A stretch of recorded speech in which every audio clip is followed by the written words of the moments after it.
Ever get that feeling, like someone's talking at you but not really saying anything? Yeah. Or worse, they're using all these words to kind of hide what's really going on. Right. It's like they're trying to pull one over on ya. And that, my friend, is doublespeak in a nutshell. And we're diving deep into it today. And we got the perfect guide for this journey. William Lutz and his book, Doublespeak. It's like the ultimate expose on deceptive language. Exactly. And Lutz doesn't hold back. He lays bare how doublespeak sneaks into everything. Politics, advertising, even that fresh chicken at the grocery store. Oh, man, don't even get me started on grocery store labels. But before we get there, what's the deal with doublespeak? How does Lutz break it down? Well, he talks about different types, like euphemisms, for example. Lutz calls them perfume on a pig. Perfume on a pig. Okay, I gotta hear this. So it's basically dressing up something unpleasant, hiding it with nicer sounding words. But it's still, a pig. Okay, I'm getting a visual here. But what does that look like in real life? What kind of perfume are we talking about? Well, think about when a company says it's restructuring or downsizing. Sounds kind of positive, right? Like a makeover or something. Right. But often what they really mean is layoffs are coming. People are losing their jobs. So softening the blow but obscuring the human cost. Classic doublespeak. And what else? What other tricks do they use? Jargon. It's like their secret weapon, all that overly complicated language that makes you feel like you need a dictionary just to understand what they're saying. Oh, tell me about it. It's like they're intentionally trying to confuse us. And who's the king of jargon? Oh, got to be the military, right. They're masters at it. You said it. Remember that time we were reading about some new piece of equipment and they called a simple nut a hexaform rotatable surface compression unit? Almost laughable. Ah. But you got to wonder, right? Does all this complicated language make it easier for them to get away with things? Yeah. Especially when we're talking about billions, even trillions of dollars in spending. It makes you think, doesn't it? And it's not just the military. What about those food labels we were talking about? Lutz goes there too. Oh, yeah. He doesn't let them off the hook. Remember that deep chilled chicken? Deep chill. Now, come on. How's that any different from plain old frozen? Well, it sounds fancier, right? Yeah. More scientific somehow. But in reality, deep chilled can mean they flash froze that chicken at super low temperatures, which, by the way, can actually mess with the texture, make it all mushy. See, this is what I'm talking about. Tricking us with these fancy words. And it's not just the chicken, is it? It feels like every food label is trying to pull a fast one these days. It's true. Think about all those buzzwords. Natural, wholesome, farm fresh. They sound great, but what do they actually mean? Right. It's all marketing, isn't it? Appealing to our desire for healthy food, but not necessarily delivering on those promises. And don't even get me started on advertising. Those folks could sell sand to a beachgoer. They're good, that's for sure. And Lutz would probably say advertising is where doublespeak really shines. Because it's all about persuasion, right? Getting us to buy. Exactly. They're masters of language, these advertisers. They know how to bypass our logic and appeal straight to our desires. It's like they're whispering in our ears, you need this, you deserve this. Right. And you know what their favorite tool is? Weasel words. Weasel words. Okay, now I'm really intrigued. What are we talking about here? You know those little qualifiers they sneak in?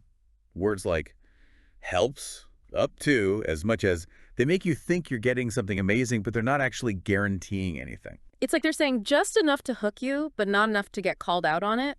So how do we fight back? How do we become smarter consumers?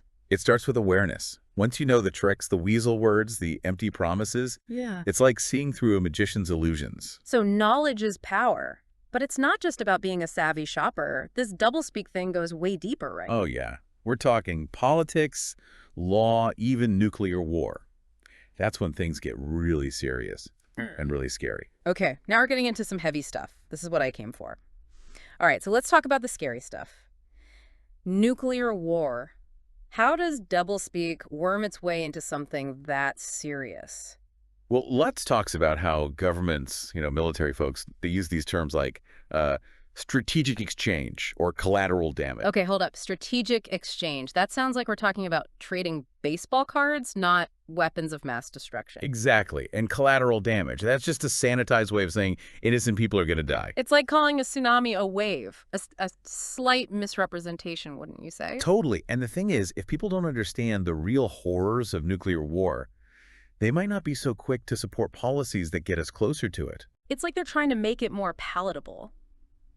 Speaking of which, Mutually assured destruction. There's another one. It just sounds so clinical. Right. Like it's just a theory, not the potential end of the world as we know it. It's chilling. And this all circles back to control, doesn't it? Absolutely. Yeah. By controlling the language, they control the narrative. And ultimately, they control how we see the world. And where's a better place to control the narrative than in the world of politics? Oh, politics. Yeah. Like doublespeak's natural habitat. Yeah. Lutz has a field day with that one. I bet. Give me some highlights. What kind of political doublespeak really grinds his gears? Well, he talks about how politicians use it to dodge questions, make empty promises. They even use it to rewrite history, make themselves look good. Classic. Any specific examples come to mind? One that stands out is how they've twisted the word censorship. You know, they'll cry censorship if anyone tries to, like, fact-check them or challenge their views. Oh, yeah, like calling any attempt to regulate misinformation an attack on free speech. Exactly. It's a way to silence opposition by framing it as an attack on a fundamental right. Very sneaky. So how do we fight back against that? I mean, do we just have to accept that politicians are always going to speak in doublespeak? Not necessarily. Yeah. Awareness is key.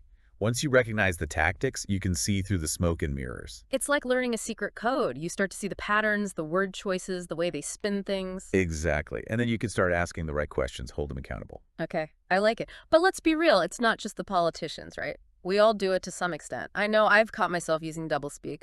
Oh, absolutely. It's human nature to want to avoid conflict, to soften the blow, but it's a slippery slope. Because it can lead to a breakdown in communication. Right, exactly. And once trust is broken, it's hard to rebuild.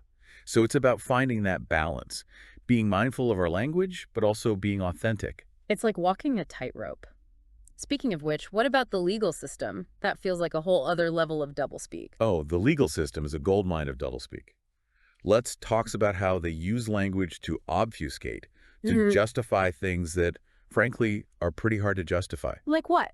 Give me an example. He talks about this idea of preventive detention, basically imprisoning people without a trial. Wait, what?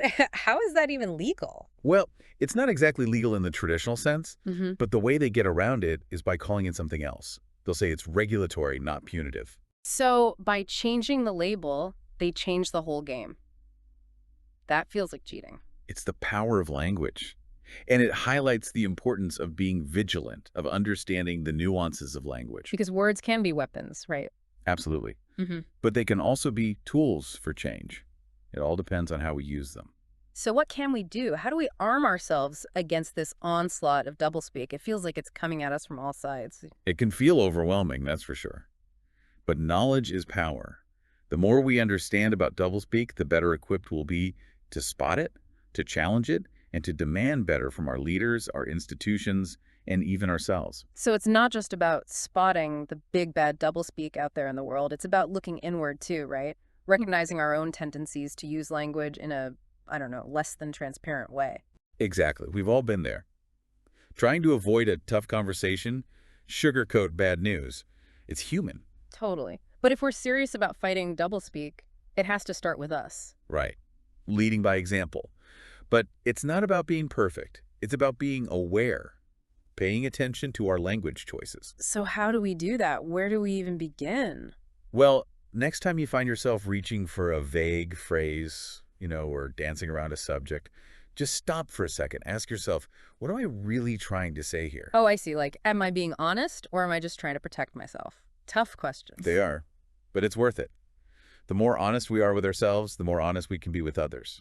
And that's how we start to chip away at this culture of doublespeak. Because at the end of the day, it all comes down to communication, right? Totally. And not just any communication. Clear, honest, direct communication. The kind of communication that builds trust, not walls. Couldn't have said it better myself. Yeah. And I think that's what Lutz is really getting at in his book. It's a plea for us to use our words wisely. Because they have power. Absolutely. The power to connect, to inspire, but also the power to deceive and manipulate. So it's up to us to choose how we use them. Exactly. Yeah. It's a choice we make every single day, with every word we speak, every text we send, every post we share online. Well said. This whole conversation has been a real eye-opener. I know I'm going to be paying a lot more attention to the language around me. And to my own language, too. That's what we like to hear. Remember, knowledge is power. And once you start seeing doublespeak for what it is, you can't unsee it. So true. All right, everyone, that's a wrap on this deep dive into the world of doublespeak. Big thanks to William Lutz for providing the roadmap and to all of you for joining us on this journey. Until next time, stay sharp out there.